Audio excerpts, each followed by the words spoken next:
Bomb, bomb, bomb, dramatic reverb. Huh, random as hell intro. Must be time for another one of my game pickups. Hope you guys are having a great October, watching some scary movies, hence the, yeah. For this game pickups, we're going to be focusing on Mega Man.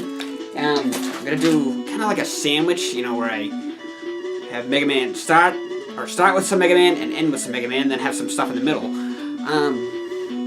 Yeah, so I'm going to be, just a heads up, I'll be saying Mega Man a lot in this video. For starters, muscle figures, or as they were called in Japan, Kinnikuman, because that's where they originated. I found a couple of the Mega Man or Rockman Kinnikuman figures online, so I don't know. Got a handful of those from the Mega Man series. We have Proto Man. Sorry if my camera's not focusing. Freeze Man. These are actually really detailed. Just very flimsy, kind of. General Man, because the Kinnikuman figures were made out of a different material. Whoops. Starman.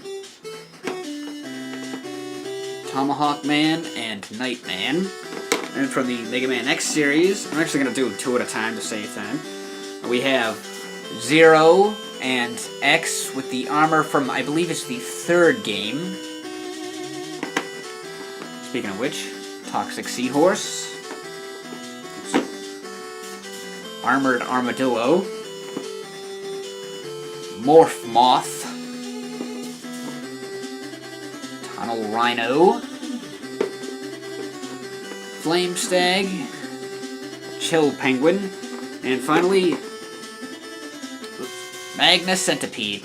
Now, of course, some time ago, the company Super 7 revisited this concept, and they started making muscle figures out of Mega Man, He-Man, Aliens, and Robotech, just to name a few. But some of these things, their muscle figures are kind of hard to find in my area, so usually I'll just go to their website or web store, which I'll put the link in the description if you want to check it out, because they have other cool things too, like you know, action figures, T-shirts, drinking glasses, etc. But I'm hoping they'll do a Series 2 of Mega Man for the muscle figures in the future. That's what I'm waiting for. But anyway, moving on. You know those little plug-and-play, single-game plug-and-play things you can see at Walmart? There's like Mega Man 2, Double Dragon, Frogger, Pac-Man. Well, I got the Mega Man one, the Mega Man 2. Not necessarily to play, but I thought I'd just make I thought it would make a cool decorative item. So now for the games. Got a couple of NES ones. First off, it's Mega Man 3, because when it comes to the old Mega Man games, usually I'll just play them on like the collections, but I did physically own the first game, which I've had since I was a kid, and the third one is my favorite, at least out of like the NES titles, or, well, maybe it is one of my favorite in the series, but it's fairly cheap, so I was like, what the hell, so I picked that up. Next one is Donkey Kong Classics, which of course has writing on it, but I know there's a way to get that off. Back in the day when my family owned an NES, this was one of the games that we used to have, and I played so much, so I was feeling kind of nostalgic and decided to pick it up. Next we're going to move on to some SNES titles. Something I've been wanting to do for a while is to get more of the mouse-compatible games, you know, so I don't have just, like, Mario Paint. You know, to have a gimmicky controller, it's nice to have a handful of games to play with instead of just, like, one. So, anyway, I got Troddlers, which is kind of like Lemmings in a way. And then we have Tin Star, which is an arcade shooter, the type with the crosshair type of thing. And I guess this is a good way to play these types of games, just with the mouse. Like, I never actually thought of that, but I saw it, like, in a video that, I think it was SNES Trump did it, like, quite a few years ago. Now we're going to jump ahead a few generations. First, for the Xbox 360, I got Condemned 2 Bloodshot. I'm not a huge survival horror fan, at least, or that game genre, but I'd play them, like, every now and then, especially for, like, October. There are certain ones I like. Speaking of which, I loved the first Condemned game, and I've been meaning to get the second one for the longest time, so I finally did pick it up, and I've been playing it because it's October, and I like it so far. Oh, there's a sticker on here, I don't know how the hell I missed that. Whatever. Now for the X-Bone, I got the Crash Bandicoot Insane Trilogy. Now, back in the day, I never really owned any of the Crash Bandicoot games, none of the mainline ones, except for like a couple of spin-offs, which I still have, like Crash Bash. God, I played the shit out of that game. I know my neighbor had the first game, because we used to play it all the time. I think my brother had the third one, but I'm not positive. Yeah, it's a very classic... These are classic games. It's nice to see them brought back, and it's also kind of cool that they made the multiplat as well. So yeah, I've been playing that. Classic games, like I said. Crash is classic.